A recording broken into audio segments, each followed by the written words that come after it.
When I was little, my father was famous. He was the greatest samurai in the empire. Hey everybody, me again, Jerry Williams, aka Greater Sapien.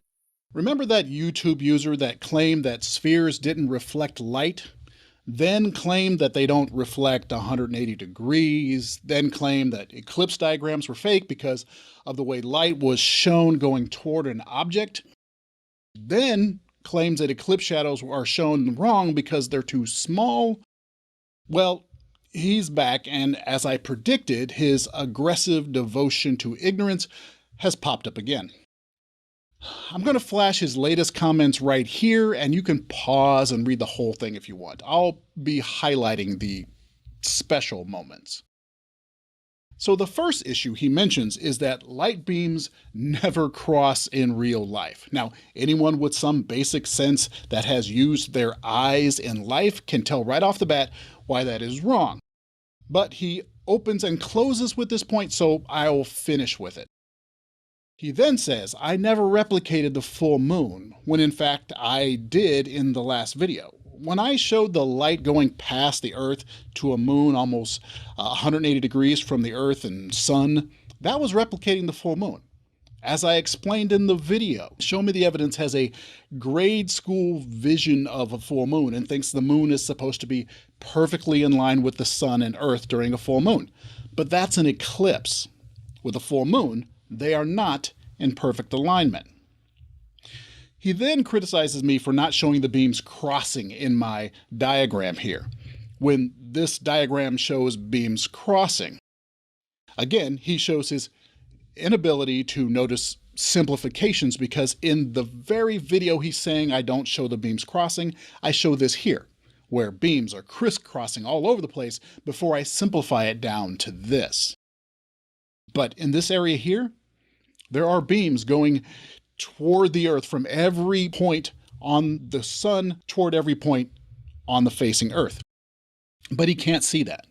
His mind can't conceive of anything but the outer edges, not what the shape contains. Then he states that they've had a space station up for 30 years and they've yet to record an eclipse. And this is why I say these people are aggressively devoted to ignorance, because I know for a fact that it has taken me more time to say these past few sentences than it takes to Google eclipse seen from space. But he has never done that. The most simple effort, the least he could do, he hasn't been able to do it. Why? Because they are devoted to their ignorance. He finishes up with a long diatribe about how light beams just do not cross in reality. And he says, turn on a light bulb and show the light beams crossing. Now, real quick, understand his issue here. He sees this flat, two-dimensional representation of light paths and says, those light beams are crossing, and that can't happen. But beyond that falsehood, he sees this and can't even envision these beams not being on the same plane and crossing without colliding, or light particles going along these paths at different moments in time, and thus their paths are crossing. It's like seeing two sets of tracks in the sand that cross and saying that can't happen because they'd run into each other. That's how limited his mind is. He also makes another comment where he shows confusion with the concept of some beams going straight away and some going at an angle. So let's look at light beams crossing. First, I'm going to torture Show Me with my face instead of a light bulb. Picture three people in a conversation. This person, and this person. Now, from their different points of view, they can both see nearly my entire face. This eye and this eye are both visible to that person. And this eye and this eye are both visible to that person. Now, how is it possible for this person to see this eye and this person to see this eye if the light from those two eyes isn't crossing each other. How's it possible? Remember, the claim is that light beams don't cross each other from a round object or anything else like that. So you have light on this side of my face making it to that person over there. And we have light from this side of my face making it to that person over there.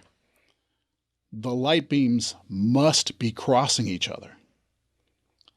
It has to be. Or it would be that people over here would be the only ones who ever saw this part of my face, and those people over there would never see it.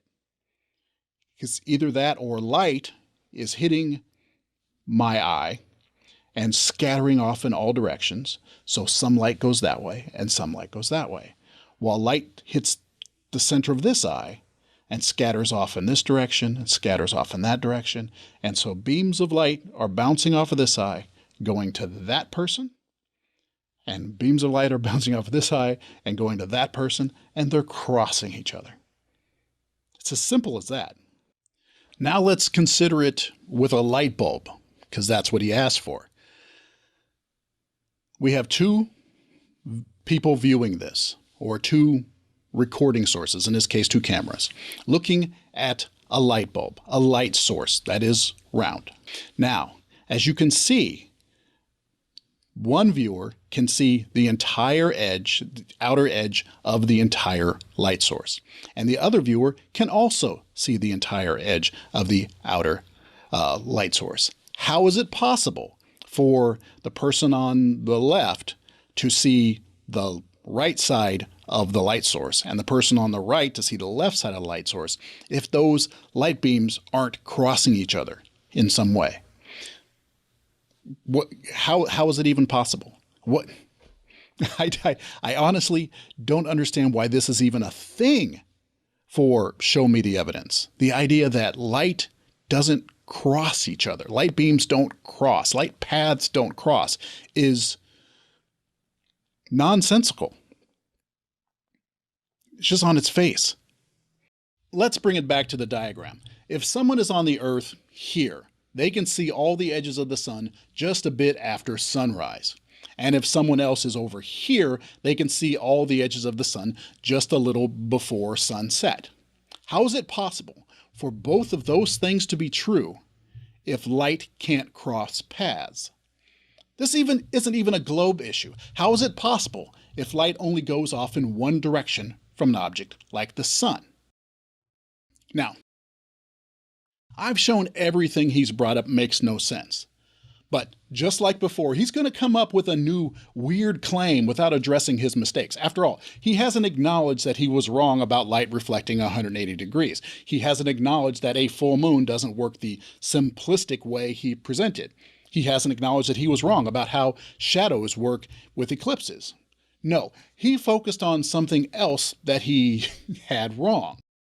Now, I'm not going to try to predict where he'll go next because I don't know about you, but I would never have guessed that he would claim light beams from light sources don't cross each other and only go off straight, not at other angles. I mean, my brain just doesn't. That's my job! That's what I do! I don't lose! I win! Is there no one on this planet to even challenge me? Maybe you came by to congratulate me on last night's victory.